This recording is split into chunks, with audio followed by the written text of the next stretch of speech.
And I request Madam Alka Upadhyay, Esteemed Secretary, EHT Common Failure, to the all please, ma'am.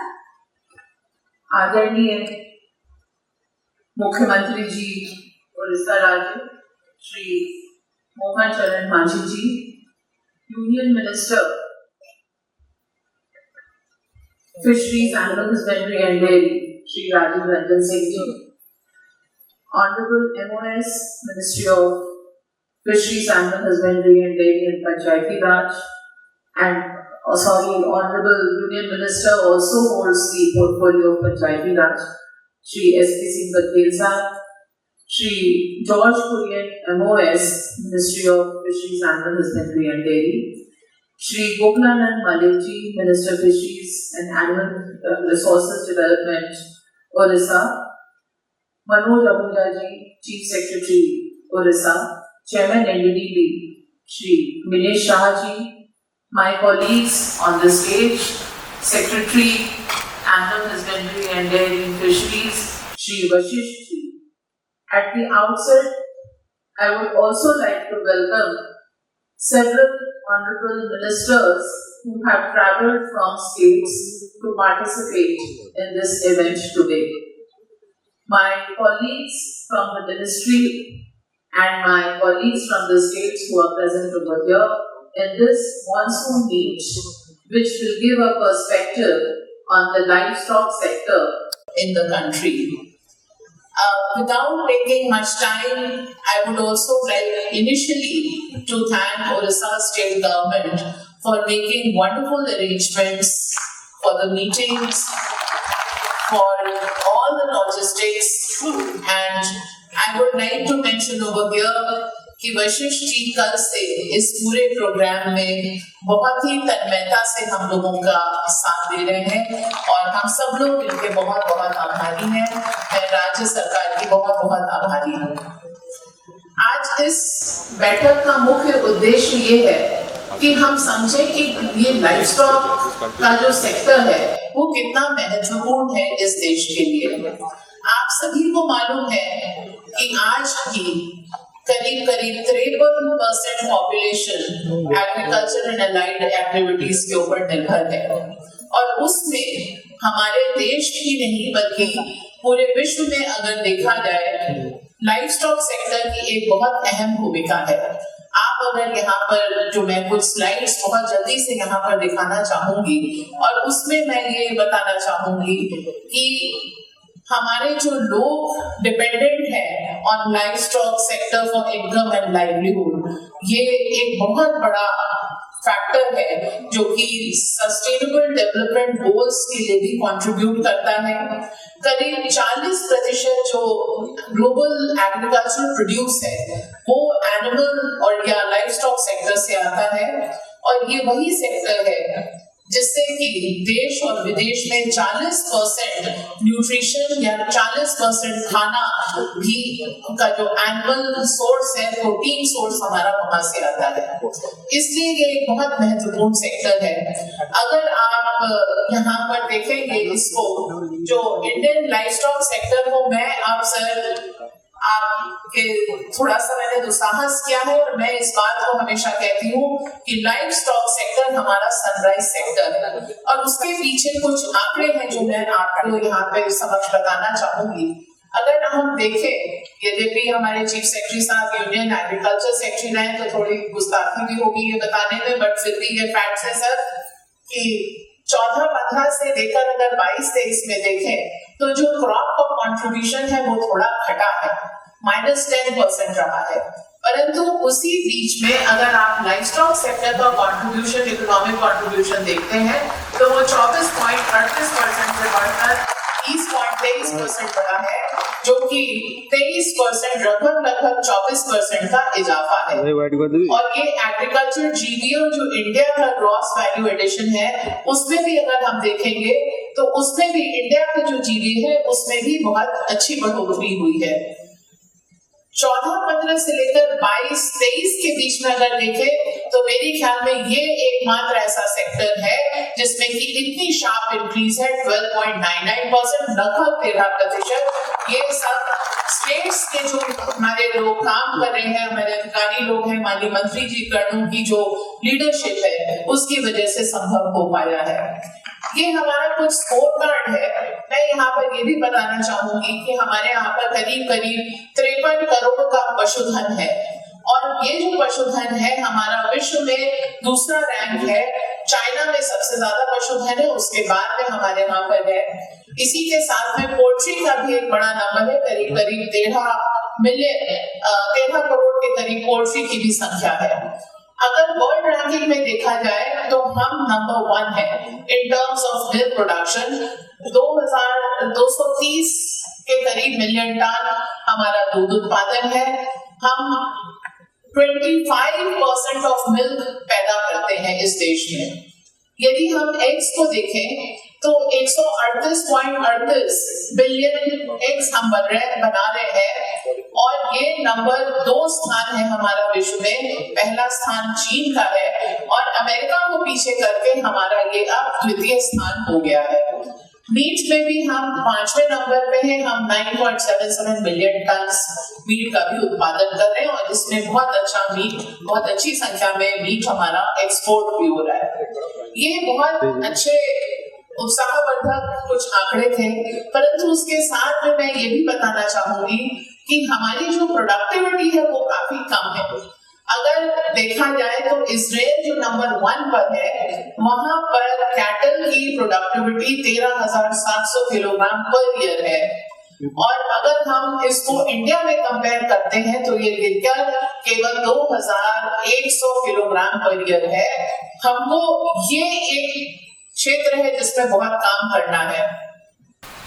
ये इसलिए भी important है क्योंकि हमारी 2/3 population live stock rearing, live stock का काम करती है और जो कैश इनकम है, जो पर दिन की इनकम है, हमारी इस सेक्टर से लोगों को मिलती है। नेक्स्ट, ये कुछ आंकड़े हैं, मैं इस पे ज्यादा टाइम नहीं स्पेंड करूंगी। ये आप देख रहे हैं कि निरंतर 2001 से लेकर हम लोगों ने ये आंकड़ा 2022-23 तक करा है कि किस प्रकार से हमारी वृद्धि हुई है मिल्क प्रोडक्शन में। और आज जो डेयरी सेक्टर है वो 16 लाख करोड़ का है।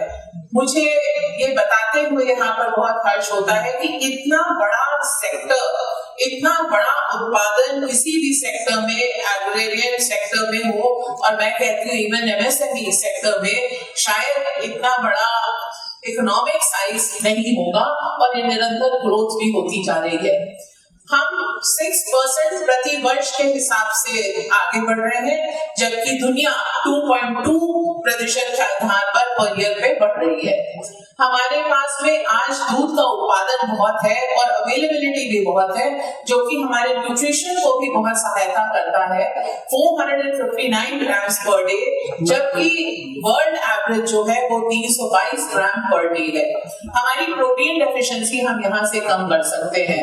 करीब 8 करोड़ हाउसहोल्ड हमारे इसमें लगे हुए हैं और जिसमें कि आप सभी लोगों को मालूम है कि हमारा बहुत बड़ा जो कैटल रेयरिंग का काम होता है वो अधिकांश महिलाएं करती हैं। 70% के करीब लाइव स्टॉक रेयरिंग का काम हमारी महिलाओं के द्वारा ही किया जा रहा है। नेक्स्ट, ये सर एक बहुत इम्पोर्टेंट बात मैं यहाँ पे आपके सामने रख रही हूँ। हमारा व्हाइट रेवोल्यूशन हुआ और उस व्हाइट रेवोल्यूशन का पूरा श्रेय जो हमारी विदेशी नस्ल थी हम उनको लेकर आए और हम लोगों ने उसके साथ में क्रॉस ब्रीड अपने बनाए, उससे हमारा दूध का उत्पादन बहुत बढ़ा।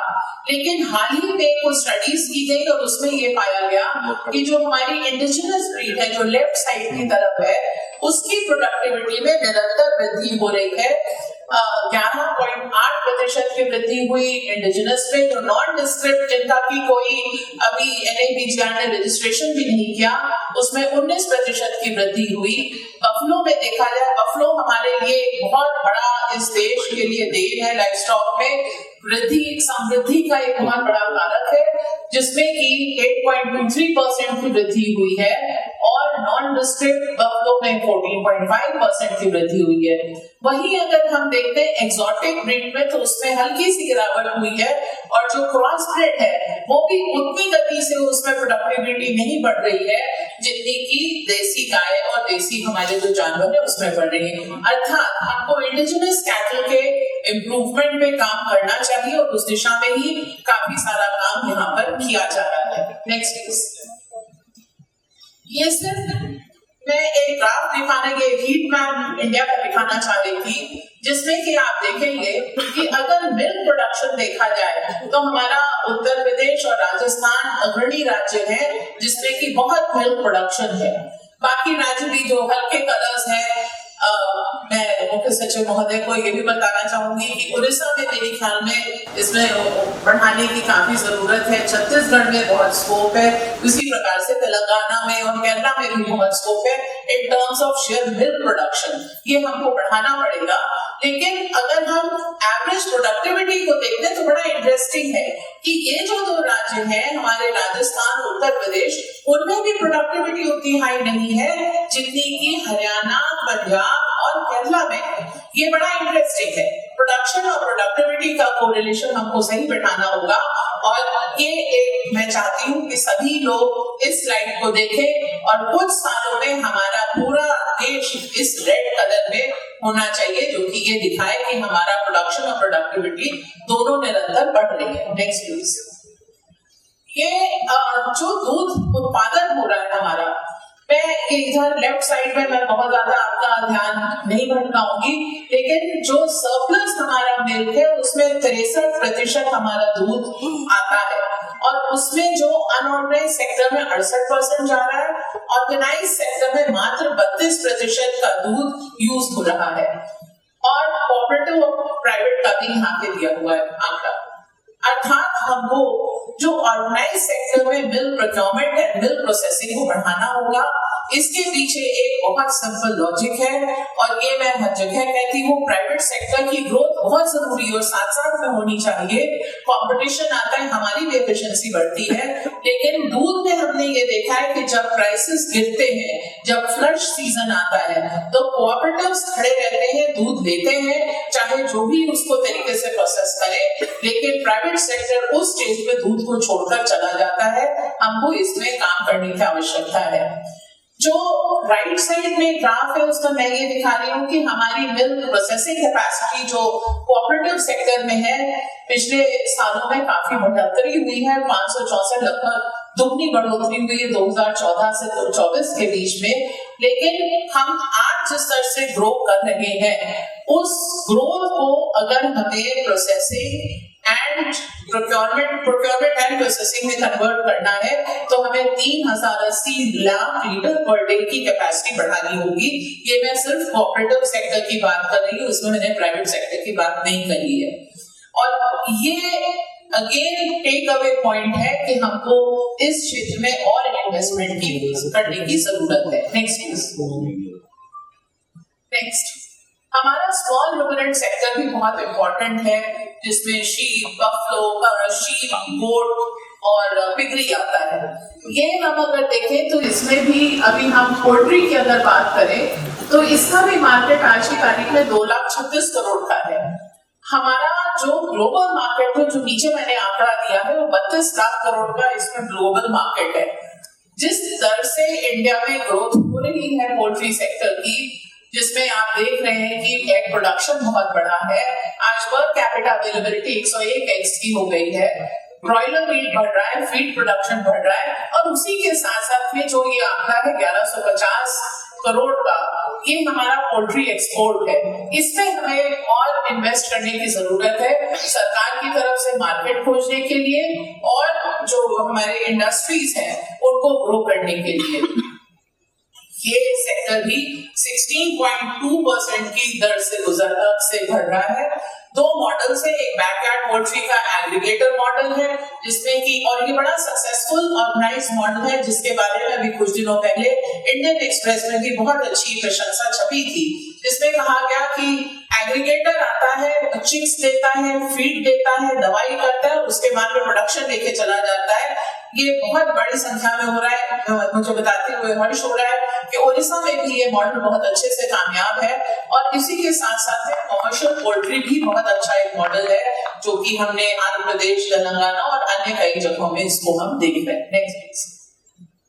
नेक्स्ट शीप एंड गोट के बारे में मेरा ये कहना था, ये बड़ा अनएक्सप्लोर्ड मार्केट है। गोट पॉपुलेशन, गोट के दो फायदे हैं, एक गोट मीट जिसकी बहुत, इंडियन गोट मीट की विदेशों में बहुत डिमांड है, ये एक अच्छा एवेन्यू है हमारे लिए। साथ साथ में गोट मिल्क कई बीमारियों के लिए, डेंगू के लिए स्पेशली के लिए देखा गया है कि इसका बहुत फायदा होता है। इसी प्रकार से शीप पॉपुलेशन भी हमारी बहुत अच्छी है, हम विश्व में 3rd नंबर पे है इसमें, और शीप मीट और वो दोनों का भी बहुत अच्छा स्कोप है यहाँ पर। Next please. अगर नॉर्थ ईस्ट रीजन की हम बात करते हैं, नॉर्थ ईस्ट रीजन में हम ये देख रहे हैं कि बहुत ज्यादा लाइफ स्टॉक में काम नहीं हुआ है, परंतु साथ ही में जो पिगरी सेक्टर है वो बहुत इम्पोर्टेंट है। अनफॉर्चुनेटली पिछले 1-2 साल से अफ्रीकन स्वाइन फीवर ने वहां की पिगरी इंडस्ट्री को काफी नुकसान पहुंचाया है। इन स्पाइट ऑफ दैट हमको वहां पर जमकर इस बीमारी से भी लड़ना है। हमारे नेशनल प्रोग्राम से वैक्सीनेशन के हमें इसमें काम करने की जरूरत है। आप अगर देखें कि हम पिग मीट नॉर्थ ईस्ट से ही करीब 31 करोड़ का हम एक्सपोर्ट कर रहे हैं, जबकि इंपोर्ट भी है 6.3 करोड़ का। तो सबसे पहले हमारा उद्देश्य होना चाहिए आत्मनिर्भर भारत की तर्ज पर हम इंपोर्ट बंद करें और जितना ज्यादा एक्सपोर्ट कर सकते हैं हम पिग मीट को एक्सपोर्ट भी करें। इसके लिए हमें वेरियस कुछ स्टेप्स लेने होंगे, ब्रीड इंप्रूवमेंट लेना होगा, डिजीज मॉनिटरिंग, फीड की व्यवस्था, प्रोसेसिंग की व्यवस्था और पिग प्रोड्यूसर कोऑपरेटिव्स में काम करने की जरूरत है। तो मुझे लगता है नॉर्थ ईस्ट राज्यों से आज जो यहाँ पर अधिकारीगण और मंत्रीगण आए, आप इसके बारे में भी ध्यान देंगे। Next please. सर ये एक बहुत इम्पोर्टेंट स्लाइड है और आज हम लोग कोविड के बाद में इसका बहुत महत्व, एनिमल डिजीज का बहुत महत्व बढ़ जाता है। पिछले कुछ सालों में कोविड की जो मार थी वो हम सबको पता है कि इस प्रकार से वो वायरस एनिमल से होते हुए आदमियों में आया और किस प्रकार से दुनिया में हाहाकार मचा, कितना उससे लॉस हुआ। ये दिखाता है कि 2/3 और जितनी भी इन्फेक्शस डिजीजेस हैं हमारी ह्यूमंस में वो एनिमल से आती हैं। 3/4 of these diseases are of animal origin और 1.7 मिलियन वायरस हमारा पूरे में ब्रह्मांड में सर्कुलेट हो रहा है, चाहे वो फॉरेस्ट एनिमल्स हो, वाइल्ड लाइफ एनिमल्स हो, पेट एनिमल्स हो, लाइफ स्टॉक हो या जो भी होस्ट है वहां पर ये कर रहे हैं। और more than 1 billion zoonotic diseases के केसेस हर साल आ रहे हैं और more than 1 million deaths per year because of zoonotic diseases हो रही है। Next slide. मैं सभी को एक चीज यहाँ पर और बताना चाहूंगी कि पिछले, अगर आप देखें 1980 से 2010 का जो दशक है, 20 तक का जो दशक है, उसमें यदि आप देखिए कि जो डिजीज के स्प्रेड का इंसिडेंस है वो 6% की दर से बढ़ रहा है और जो आउटब्रेक एनुअल पिछले दशक में हुए हैं वो 3 टाइम्स ज्यादा हुए हैं as compared to the decade before it. ये कुछ आंकड़े हैं कि हर साल किस प्रकार से ह्यूमन केसेस होने के कारण 250 करोड़ पर ईयर का एक तरीके से ह्यूमन इलनेस पे नुकसान हो रहा है। 33 लाख करोड़ ग्लोबल इम्पैक्ट है और 55,000 करोड़ के लॉसेस इंडिया में ही होते हैं because of various animal diseases. हम इसके लिए क्या कर रहे हैं? Next please. हम इसके लिए अपनी वैक्सीनेशन प्रोग्राम चला रहे हैं। 2 प्रोग्राम्स हमारे NADCP और NHDCP में हम सपोर्ट में स्टेट्स को सपोर्ट करते हैं। 4 डिजीजेस नेशनल प्रोग्राम्स में है जिसमें ब्रुसेलोसिस, FMD और 2 अन्य डिजीज हैं जिनको हम कवर कर रहे हैं। Next please. ये एक थॉट है जो सभी माननीय मंत्रीगण का मैं ध्यान इस पर आकृष्ट करना चाहूंगी। अनफॉर्चुनेटली ये सेक्टर ऐसा है जिसमें कि लोगों को लगता है इन्वेस्टमेंट करने की कोई आवश्यकता नहीं है या दुर्लक्ष्य किया जाता है। ये बड़ी विडंबना है और मुझे इसमें बड़ा पेन भी होता है लेकिन आप ये देखें कि $1 का अगर ₹1 का अगर हम इसमें इन्वेस्टमेंट करते हैं टुवर्ड्स एनुअल हेल्थ, उसमें $5 की बचत है या $5 का या ₹5 का उसमें फायदा है। हर 2 कैटल जिसको हम वैक्सीनेट करते हैं यदि वो एक व्यक्ति के हंगर का पूरक बन सकता है, यानी कि हम पोषण उतना दे सकते हैं। Next please. वैक्सीनेशन में हर्ष की बात है कि हम पूरी तरीके से आत्मनिर्भर हैं। सारी एनुअल वैक्सीन आज इंडिया में बन रही है। एफएमडी हमारा मैं यहाँ पर सिर्फ एफएमडी की बात कर रही हूँ क्योंकि एफएमडी हमारे लिए सबसे बड़ा एक प्रॉब्लम है। हमारा प्रोडक्शन बहुत है परंतु हम एक्सपोर्ट नहीं कर पा रहे हैं बिकॉज जो कंट्रीज हैं वो एफएमडी मुक्त होने की डिमांड करती हैं रोआ की वजह से। तो ये अगर हम देखें पिछले 1 साल में, यद्यपि ये कार्यक्रम 2019 से चल रहा है, लेकिन पिछले 1 साल में हम लोगों ने काफी प्रयास किए। निरंतर प्रयास करने के बाद में हमको वैक्सीन की सप्लाई अच्छी हुई, क्वालिटी वैक्सीन हमको मिल रही है और यही रीजन है कि 4 राउंड हमारे पूरे हो गए हैं 22 स्टेट्स में। हमको करीब निरंतर 6 राउंड्स करने हैं लगातार कैंपेन मोड में, जब हम इस बीमारी से मुक्त हो सकेंगे। हमारे 22 राज्यों ने कंप्लीट कर लिया है। 2 राज्यों का विशेष उल्लेख करना चाहूंगी, तमिलनाडु और कर्नाटका, जहां पर की 5th राउंड भी कंप्लीट हो गया है।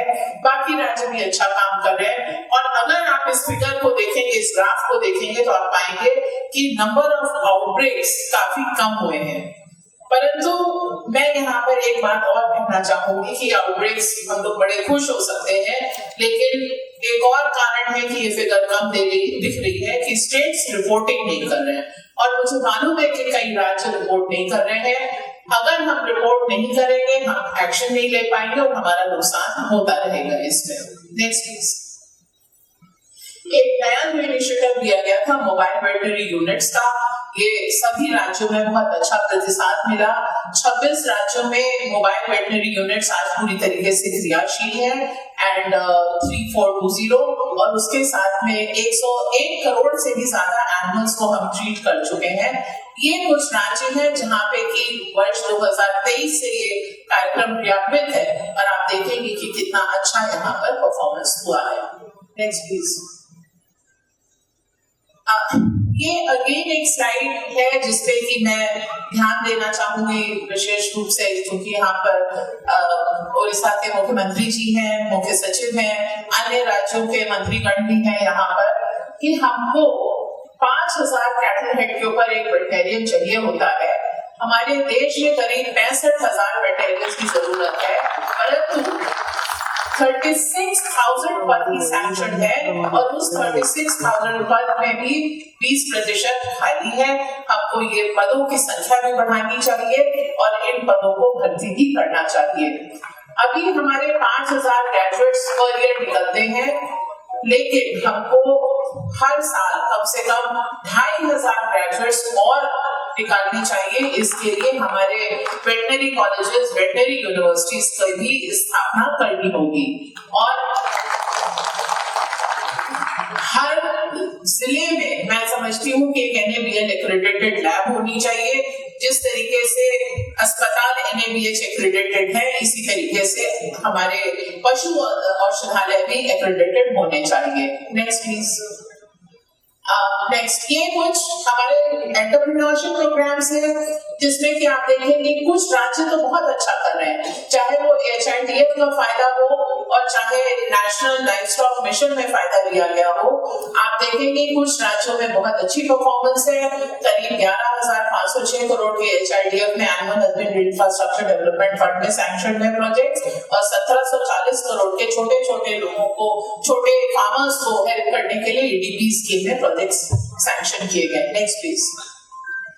ये एंटरप्रेन्योरशिप डेवलपमेंट के जो कार्यक्रम है जो कि लेना अनिवार्य है, इसमें 13,000 करोड़ का इन्वेस्टमेंट लेवरेज किया गया, 55,000 लोगों को एम्प्लॉयमेंट मिला है और 15.5 लाख फार्मर्स को बेनिफिट किया गया है।